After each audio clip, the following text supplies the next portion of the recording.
This is 7th class English, C.V. Raman, A reading. First let us go through the difficult words. First one is flag, that is decline, that means reduce. And sophisticated, that is highly developed. And red letter day, this is important day. And confine, to restrict. Okay, these meanings we come across in the lesson. First I'll read the lesson and I'll explain the lesson simultaneously. Now all of you open your textbooks and look into the textbook. Page number 25.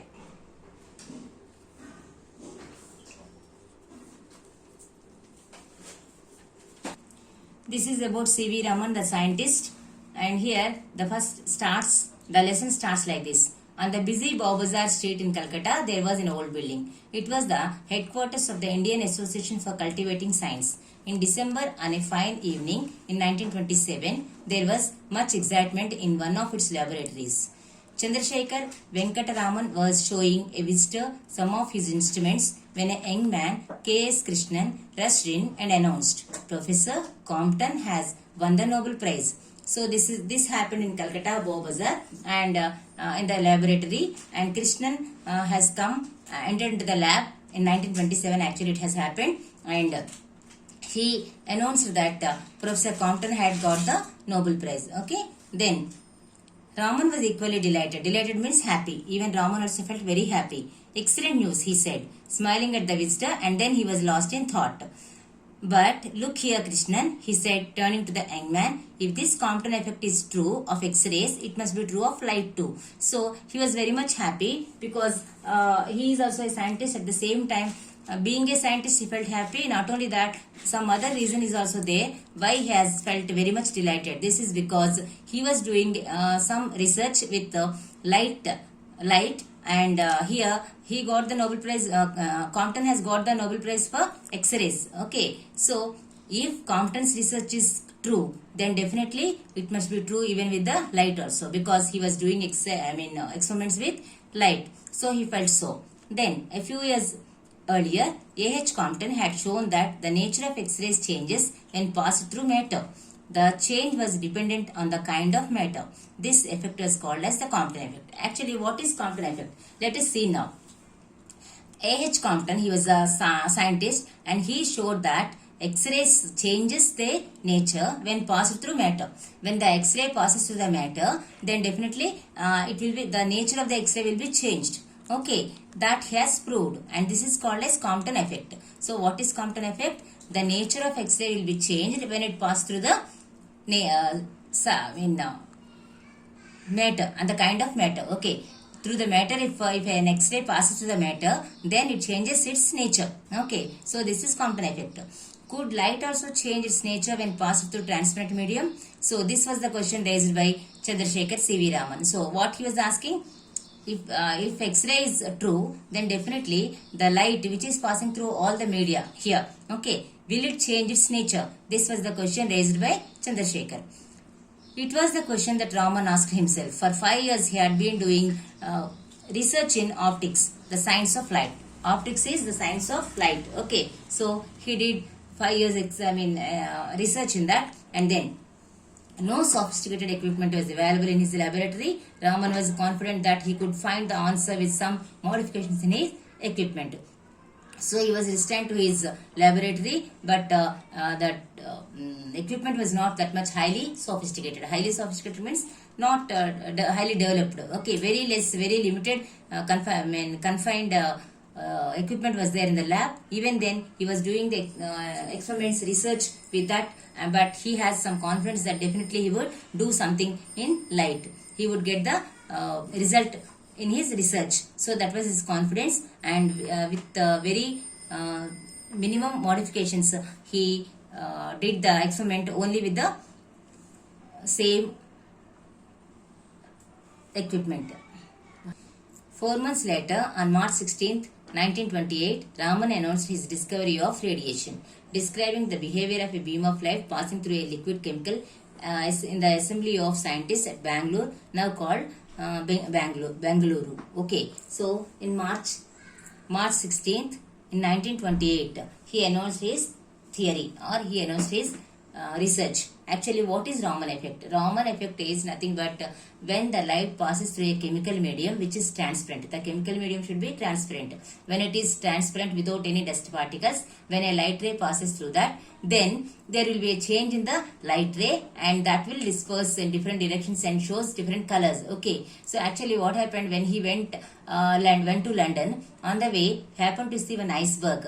In that iceberg he had seen some blue color. Okay, so he got a doubt how this blue color has come to the light ray, okay, beam of light.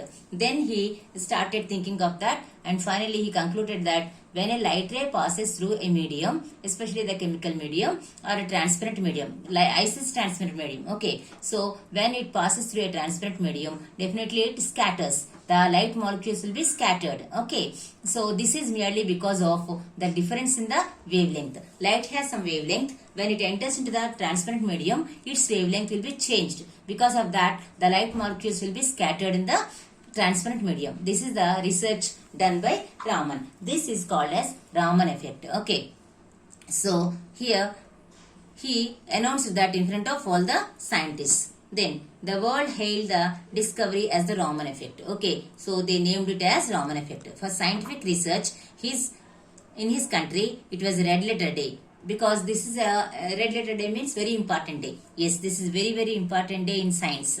Okay, then the discovery caught the attention of the world. Its equipment worth hardly 200 rupees and limited facilities. Yes, the whole world paid attention towards this research.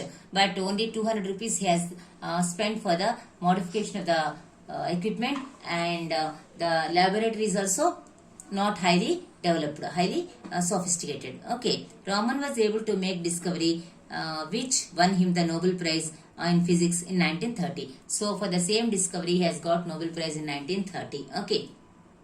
Raman was born November 7th, 1888, Tiruchirappalli in Tamil Nadu. Father was a physics teacher in college, physical teacher in college. He was a Raman was born November 7th, 1888, Tiruchirappalli in Tamil Nadu. His father was a physics teacher in a college. He was a bright student right from the start.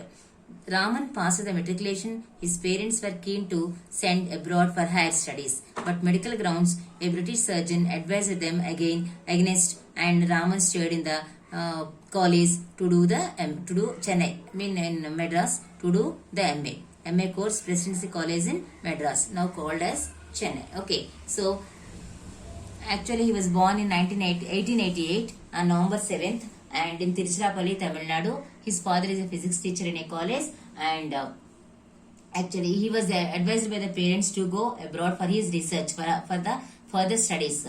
But a British surgeon advised him because of his ill health, he could not travel in sea. Actually, he had some sea sickness and he should not travel in the waters. So that was the problem for him. So the British surgeon advised him not to send him to abroad because that weather is not suitable for his sustain. Okay, then he did not go there, but he joined to do MA in Presidency College, that is in Madras. Okay, then science had already made an impression on him, and he began to write research papers for science journals. When he was only 19, he became a member of Indian Association for Cultivation of Science. Meanwhile, respecting his parents' wishes, he took up an administrative job in the finance ministry in Calcutta. His interest in science, however, did not flag. He used to spend his hours after office in the lab of association working throughout the night. So, because to respect his parents, he joined in a he joined in finance ministry in Calcutta in an administrative job. But his interest in science did not flag. Flag means not declined, not reduced. Okay, so instead that was increased. Then he used to spend his hours. So he spent the time after his office hours. He spent the time in his laboratory. So like that he continued his research. In his youth, Raman was mainly interested in acoustics, the science of sound. So acoustics means sound. Okay, the science of sound. So he started his research in acoustics.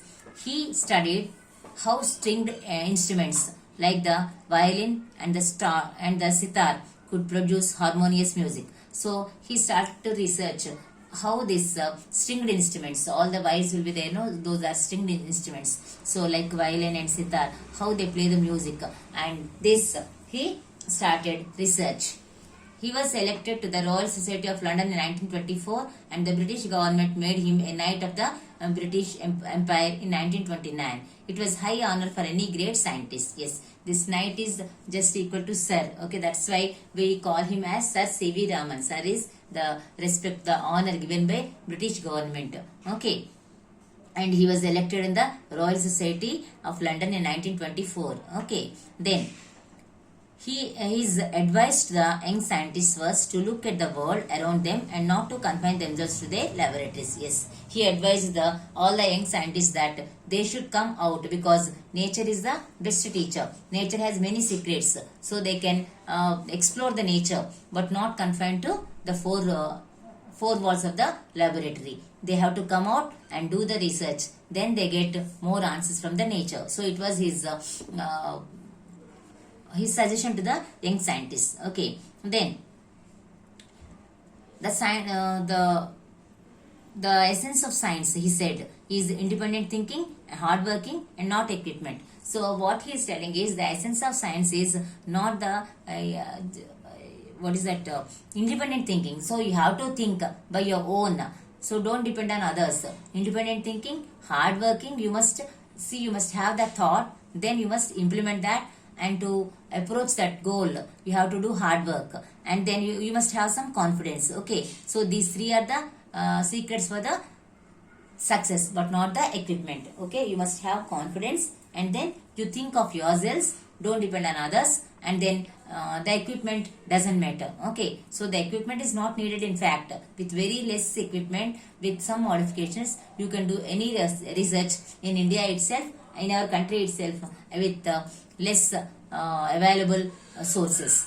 Then C.V. Raman was the first Indian scholar who studied wholly in India and received the Nobel Prize. Yeah, this is the main difference from other scientists. He is the only scientist who did not go to abroad for his research and settled only in India, and he got Nobel Prize in India itself with very less amount, that is hardly 200 rupees he spent for that. He was the first Asian and the first non-white to win such a great award in science. Okay, so he is the first non-white and also first Asian to get such a award of science. Then he passed away in 1970 in November. So he was the first Asian and first non-white who got such an award in science. Then he passed away in 1970 on November 21st, and but his memories are with us. February 28th, the day on which he discovered the Raman effect, is celebrated as National Science Day to commemorate his remarkable achievements in science. Commemorate means to recollect his memories. Okay, so February 28th, that we celebrate, even we celebrate in our school as the Science Day, and this is declared as National Science Day. Okay, to recollect his memories. Okay, so this is a remarkable achievement in science. Thank you.